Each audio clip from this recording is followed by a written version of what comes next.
اسلام ساتھ ساتھ چل رہا ہے اور اسلام کی اسٹیبلشمنٹ ہونے جا رہی ہے. دولت اسلام، سلطنت اسلام، حکومت اسلام قائم ہونے جا رہی ہے. لیکن قائم کرنے والا بادشاہ اعظم حضور اکرم صلی اللہ تعالی علیہ وسلم صرف حضرت ابو بکر اور ایک غلام کے ساتھ سفر کر رہے. 3 دن غار ثور میں رہے. اس کے بعد مدینے کا سفر کیا. تقریباً 9 دن کے بعد نبی پاک صلی اللہ تعالی علیہ وسلم کا ورود مسعود ہوا. مدینے کی ان خوش بہار گلیوں میں جو آج جہاں پر مسجد قباء ہے وہاں پر حضور صلی اللہ تعالی علیہ وسلم نے اپنا نزول اجلال فرمایا. کلثوم بن حدم ایک صحابی ہے، ان کے گھر پر 14 دن تک قیام کیا. یہ مدینے سے باہر ہے، 5 کلومیٹر باہر تھا قباء. وہاں پر حضور صلی اللہ علیہ وسلم نے اپنے ہاتھوں سے مسجد بنائی جو مسجد قباء، اسلام کی سب سے پہلی مسجد. اور یہاں مدینے سے انصار کو جب پتہ چلا جوک در جوک آنے لگے اور حضور کے ہاتھ پر بیعت کرنے لگے، اسلام قبول کیا. اب مدینے کی گلیوں میں جو شور تھا اس کو اگر ترجمانی میں عرض کیا جائے تو یہی ہوگا. ہر گلی سے آواز آتی تھی لبیک یا حضور. آ رہے تھے، نبی پاک تشریف لا رہے تھے. فرق یہ تھا کہ مدینے والوں کے دلوں میں ایمان راسخ تھا، وہ حضور کا استقبال کر رہے تھے. 14 دنوں کے بعد حضور اکرم صلی اللہ تعالی علیہ وسلم، دیکھیں انتظار کیسا تھا میں آپ کو بتاؤں، صرف ایک جھلک دکھا دیتا ہوں. حضرت سیدنا سلمان فارسی رضی اللہ تعالیٰ صحابی رسول ہیں.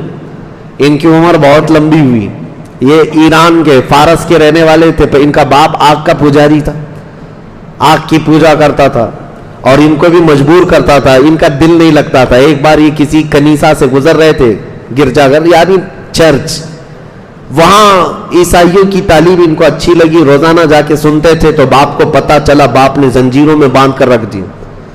پھر موقع پا کر کے ایک دن زنجیریں توڑ کر کے نکل گئے اور عیسائی پادری کے پاس آئے، کہا مجھے عیسائی بنا لو. اور اس پادری نے ان کو لے کر کے ملک شام کا سفر کیا اور وہاں پر ان کو رکھا. برسوں تک وہ عیسائی تعلیمات حاصل کرتے رہے. لیکن سلمان فارسی کہتے ہیں جو عیسائی بڑا راہب ہوتا تھا وہ مجھے یہی بتاتا تھا کہ اب عیسائی مذہب بھی ختم ہونے کو آ گئے، چند ہی لوگ باقی رہ گئے ہیں، لیکن تمہارے زمانے میں انتظار کرنا، آخری نبی آ سکتے ہیں. ہر کوئی کہتا تھا آخری نبی، علامات بتاتے تھے. تو وہ کبھی حمص سے حلب سے لے کر عراق موصل سفر کرتے رہے، بہت سال بتائے. اور اس کے بعد ایک عرب سے کوئی شخص آیا تھا اور وہ کھجوروں کا تاجر تھا. اس سے پوچھا کہ ایسا شہر کھجوروں کے جھنڈ کا پہاڑیوں کے درمیان میں آباد ہے، وہاں کی ہریالیاں ہیں، تم جانتے ہو؟ اس نے کہا میں اسی شہر کا رہنے والا ہوں. سلمان فارسی نے کہا کیا مجھے وہ شہر لے جاؤ گے؟ کیونکہ پرانی کتابوں میں یہ شہر مدینہ طیبہ کی خصوصیات لکھی ہوئی تھی. حضرت سلمان فارسی کو شوق تھا اور وہ عرب یہودی آیا سلمان فارسی سے کہا میں تمہیں اس شہر لے جاتا ہوں. لے کر کے آیا، لیکن آ کر کے اس نے اعلان کیا میرا غلام ہے اور بازار میں بیچ دیا. غلامی کا دور تھا. ایک یہودی نے خرید لیا سلمان فارسی کو. باغیچے میں کام کرتے تھے کھجوروں کے. یہ بات میں اس لیے عرض کر رہا ہوں، ان کی عمر کا کافی حصہ عیسائی مذہب میں گزرا، لیکن انتظار تھا. جہاں پہنچنا تھا وہاں پہنچ تو گئے تھے، مدینے کے خطہ تھا. کہتے ہیں میں اپنے آقا کے باغیچے میں کام کر رہا تھا. کھجور کا درخت ویسے بہت لمبا ہوتا ہے. کھجور کے درخت کے اوپر بیٹھ کر کے وہ کھجوروں کی صفائیاں کر رہے تھے. ان کے آقا کا جو بھتیجا تھا، ان کا مالک کا بھتیجا، وہ دوڑتے ہوئے آیا، کہا چچا سنے ہو ایک بڑی خبر ہے. وہ اپنے چاچا کو خبر سنا رہا ہے. چاچا نے پوچھا کیا خبر ہے؟ کہا کہ مکہ سے ایک شخص آیا ہے جس کا نام محمد ہے، چمکتا چہرہ ہے اور آیا ہے، لوگ جھوک در جھوک جا رہے ہیں. چاچا نے پوچھا کیا کہتا ہے؟ وہ کہتا ہے میں اللہ کا آخری رسول ہوں. سلمان فارسی سن رہے تھے، بے تاب ہو کر چھلانگ لگا کر نیچے آئے درخت کے اوپر سے اور کہا کیا کہا تم نے؟ کون سی خبر لائے؟ مالک نے دیکھا کہ یہ غلام ہے، اس کو اتنی زیادہ فرط محبت میں آنے کی کیا بات ہے. اس نے تماچے لگائے اور کہا یہ تیرا کام نہیں، یہ ہماری باتوں میں تم کیوں دخل دے رہے ہو؟ جاؤ اپنا کام کرو. سلمان فارسی کو اسی دن سے یہ دل میں لگ گئی تھی بات کہ جس کے انتظار میں میں نے سالوں بتائے ہیں، رب العالمین نے اس آخری رسول کو یہاں پر بھیج دیا ہے. مدینے میں انتظار چل رہا تھا. ایسا نہیں ہے آج میرے عزیزوں ہم اہل مدینہ کی عقیدت اور ان کی محبتوں کو سلام کرتے ہیں. آج پوری دنیا کے سنی صحیح العقیدہ لوگوں کو اگر کوئی یہ سوال کرے میرے آقا کے دنیا میں آنے کا دن 12 ربیع الاول ہے تو تم خوشیاں اب تک کیوں مناتے ہو؟ مکہ والے تو نہیں مناتے تھے. ہم یہی کہتے ہیں مکہ والوں کی نصیب میں اگرچہ نہیں تھا لیکن حضور جب ہجرت کر کے مدینے جا رہے تھے تو مدینے والوں نے تو منایا تھا, جلوس نکلا تھا پورا باضابطہ, حضور کا استقبال ہوا تھا, دف بجا بجا کر بچیاں پکارتی تھی طلع البدر علینا من ثنیات الوداع وجب الشکر علینا ما دعا للہ داعی, جس کا مطلب ہی یہ ہوتا ہے ثنیۃ الوداع کی گھاٹیوں سے ہم پر 14ویں کا چاند طلوع ہو گیا ہے, اللہ کی طرف بلانے والا وہ رسول ہمارے درمیان آ گیا ہے اور پھر ہم پر اللہ کا شکر واجب ہو گیا ہے. یہاں تک کہ بنو نجار قبیلہ تھا ایک مدینے میں, ان کی بچیاں اور ان کے جو لڑکے تھے وہ کیا کہتے تھے؟ یا حبذا محمدا, اے خوش آمدی محمد صلی اللہ علیہ وسلم, کیسا آپ نے ہم کو معزز بنا دیا. اب سے آج کے بعد ہم دنیا میں فخر کریں گے تو یہ کہیں گے کہ ہم بنو نجار کے نہیں, ہم اوس و خزرج کے نہیں, بلکہ ہم محمد عربی کے پڑوسی ہوں میں سے. کہتے ہیں ہمیں فخر کا آپ نے ایک درجہ دے دیا. یہ نغمے اہل مدینہ کے تھے. الحمدللہ ہم اہل مدینہ سے آج بھی محبت کرتے ہیں اور ان کی ابتدا میں جب بھی حضور پاک کے تذکرہ آتا ہے, حضور پاک کی میلاد کا ذکر آتا ہے, ہم آج بھی اسی طرح سے جشن بھی مناتے ہیں اور جلوس بھی کرتے ہیں الحمدللہ. حضور صلی اللہ تعالیٰ علیہ وسلم کا ورود مسعود, میں جلدی چلتا ہوں کیونکہ اب اسلام کی سلطنت اسلام کی اسٹیبلشمنٹ کا وقت آ چکا ہے. اب یہاں پر حضور اکرم صلی اللہ تعالیٰ علیہ وسلم جب آئے, صحابہ کی تعداد یہاں 100 سے زیادہ تھی اور کئی گھروں میں, مدینہ چھوٹا تھا, ایک چھوٹا سا قصبہ تھا, لیکن وہاں یہودیوں کا غلبہ تھا, یہودی بہت سالوں سے آباد تھے. اب ان کی اجارہ داری ختم ہو رہی تھی. یہودیوں کو تو یہ چاہیے تھا کہ وہ اپنی کتابوں میں جس رسول کا تذکرہ سنتے تھے وہ رسول آ گئے ایمان لے آتے, لیکن وہ دشمن ہو گئے. کہا کہ ہماری جو اجارہ داری تھی لوگوں پر, جیسے آج پجاریوں اور پنڈتوں کا تسلط ہوتا ہے ان کے بھکتوں پر, انت بھکتوں پر, اسی طرح سے یہودی علماء کا بھی تھا. ان کے نذرانے ختم ہو رہے تھے, لوگوں کو بیوقوف بنانے کا طریقہ ختم ہو جاتا. اسلام کے آتے ہی ان کے دھندا پانی بند ہو رہا تھا, اسی لیے ظاہر سی بات ہے پیٹ میں مروڑ تھا, تکلیف تھی. یہودیوں نے اختلاف شروع کیا, اونچی نیچی باتیں الگ الگ شروع کیا, لیکن صحابہ اکرام رضوان اللہ تعالی علیہ مجمعین ایسے مضبوط ہو گئے کہ نبی پاک صلی اللہ تعالی علیہ وسلم نے آتے ساتھ سب سے پہلا کام جو فرمایا وہ مسجد نبوی کی بنیاد رکھی. مسجد نبوی شریف میں نے سیرت کے بیان میں تفصیلاً سارے ذکر کر دیے ہیں, آپ اس میں سے بھی جا کر سن سکتے.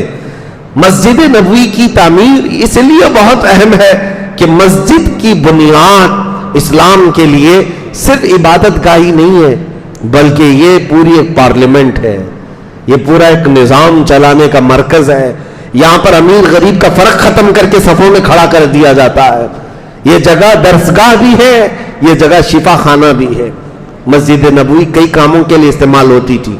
جنگی حالات کی ترتیب دینا, منصوبے اور دیگر معاملات مسجد نبوی میں ہوتے. بیماروں کو لا کر کے وہاں رکھا جاتا اور ان کی تیمارداری مسجد نبوی میں ہوتی. اور تقریباً 70 کے قریب اصحاب صفہ جو گھر بار چھوڑ کر کے آئے تھے, اسلام کی پہلی یونیورسٹی ہے جو مسجد نبوی ہے.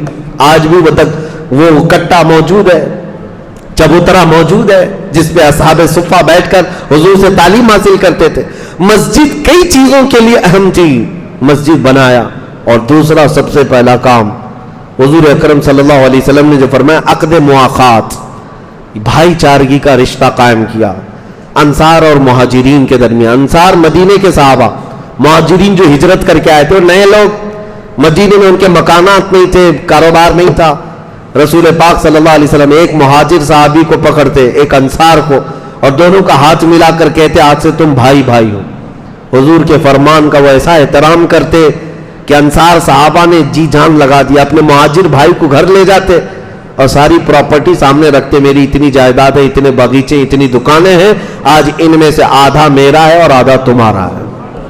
یہاں تک کہ میراث کی آیتیں نازل ہونے سے پہلے تک قرآن میں وراثت کی جو آیتیں آئی ہیں, آیتیں نازل ہونے سے پہلے تک اگر کوئی انصاری صحابی کا انتقال ہو جاتا مدینے میں تو ان کے مہاجر صحابہ کو، صحابی بھائی کو پوری وراثت مل جاتی تھی. یعنی وہ سگے بھائی نہیں تھے لیکن وراثت پوری ملتی تھی. اس طرح کی بھائی چارگی قائم ہوئی. انصار نے کوئی شوشہ نہیں چھوڑا، بلکہ حضرت عبد الرحمن بن عوف کہتے ہیں میرے جو بھائی تھے انصار و سعد، وہ تو گھر لے گئے اور کہا تم نئے ہو، آدھی دکان، ایک دکان تمہاری ایک دکان میری، ایک باغیچہ میرا ایک باغیچہ تمہارا، میری 2 بیویاں ہیں، ایک کو طلاق دے دوں گا، عدت کے بعد تم اس سے نکاح کر لو. یہ کون ایثار و قربانیاں دے سکتا ہے؟ رسول رحمت صلی اللہ تعالی علیہ وسلم کا قائم کیا وہ معاشرہ ہے. میں دنیا کو چیلنج کے ساتھ پوچھتا ہوں ایسی سوسائٹی قائم کر کے دکھا دو. حضور نے عقد مواخات جو قائم کیے، لیکن مہاجرین ایسے نہیں تھے کہ جو دیا سب لے لیا. یہاں حالات ایسے بٹنے لگے تو امیر بھی جائے غریب بھی جائے سب لے کر کے، مفت میں مل رہا ہے نا لے لیں گے. حق کس کا ہے وہ نہیں دیکھا جاتا. راشن بٹ رہا ہے تو بھی لے لو، پیسے بٹ رہے ہیں تو بھی لے لو، اس میں سب شریک ہیں. مہاجرین غیرت مند تھے. انصار سے کہا کہ نہیں، نہ تمہارے باغیچے ہم لیں گے، نہ تمہاری دکانیں، نہ تمہاری بیویاں، ہمیں لے جاؤ مدینے کے بازار میں کھڑا کرو اور ہمیں یہاں کی تجارت کے طریقے سکھاؤ. مہاجرین خود ان پر ڈیپینڈ نہیں تھے، سیلف اپنے اعتبار سے گئے بازاروں میں تجارت کے ہنر سیکھے. عبد الرحمن بن عوف صحابی ہیں، یہ وہ صحابی ہیں جو سب چھوڑ کر کے آئے تھے، لیکن 10 سالوں کے اندر ان کی تجارت کا حال یہ تھا کہ پورے مدینے میں ان سے بڑا مالدار کوئی تھا ہی نہیں، ان سے بڑا مالدار نہیں تھا. پھر حضرت عثمان بن عفان تھے. یہ وہ لوگ ہیں جو مدینے میں تجارت کر کے اپنے آپ کو فروغ دیے، صرف انصار کے پیسوں پر پوری زندگی نہیں گزاری. یہ عقد مواخات تو ایسی تھی کہ ایک پانی کا چھوٹا سا پیالہ بھی آ جائے صحابہ سب سے پہلے دوسرے کی طرف دیکھتے تھے کہ کہیں ان کو پیاس نہ لگی ہو. یہ اس سے بولنے والی بات نہیں تھی. رسول رحمت صلی اللہ تعالی علیہ وسلم نے جو اسلام کی حکومت اسٹیبلش کرنے سے پہلے یہ جو بھائی چارگی قائم کی، یہ مین ریڑھ کی ہڈیاں تھیں، بنیادیں تھیں. آج اگر تم چاہتے ہو کوئی چیز قائم کرنا تو صرف سکتہ حاصل کر لینا یہ اصل بات نہیں ہے. حکومت کا تختہ کبھی بھی تمہیں مل جائے گا، کبھی بھی مل جائے گا، لیکن چلاؤ گے کیسے؟ تمہارے پاس وہ اخلاق کہاں ہے؟ تمہارے پاس وہ نظام کہاں ہے؟ نبی کریم صلی اللہ تعالی علیہ وسلم نے سب سے پہلے صحابہ کے دلوں میں نظام بھر دیا تھا، اخلاق بھر دیے تھے، ایثار بھر دیا تھا. اسی لیے ان کے یہاں خرد برد اور خیانت کی ایک روایت بھی بتا دو کسی صحابی نے 1 روپیہ کسی کا دبا لیا، 1 سکہ کسی کا رکھ لیا؟ نہیں. سختیاں تو ایسی تھی. ایک جنازہ آیا حضور صلی اللہ علیہ وسلم کے پاس، جنازے کے لیے لوگ کھڑے ہو گئے. حضور نے سب سے پہلے جنازہ پڑھانے سے پہلے پوچھا اس انتقال کیے ہوئے شخص کے اوپر کسی کا قرضہ باقی ہے؟ جماعت میں کھڑے ہوئے جو صفیں لگا چکے تھے ان میں سے ایک شخص نے کہا کہ میرے 2 درہم باقی، 2 درہم 2 سکے. رسول رحمت صلی اللہ علیہ وسلم پیچھے ہٹ گئے، کہا صلو علی صاحبکم ولا اصلی علیہ، تم چاہو تو اپنے دوست کی جنازہ کی نماز پڑھ لو، میں نہیں پڑھوں گا، اس پر قرضہ رہ گیا ہے. یہ سختیاں تھی، اس پر قرض باقی رہ گیا، میں نماز جنازہ نہیں پڑھوں گا. صحابہ اس بات سے خوف زدہ رہتے تھے، اپنے معاملات اس قدر مضبوط رکھتے تھے کہ کوئی انگلی نہیں اٹھا سکتا تھا.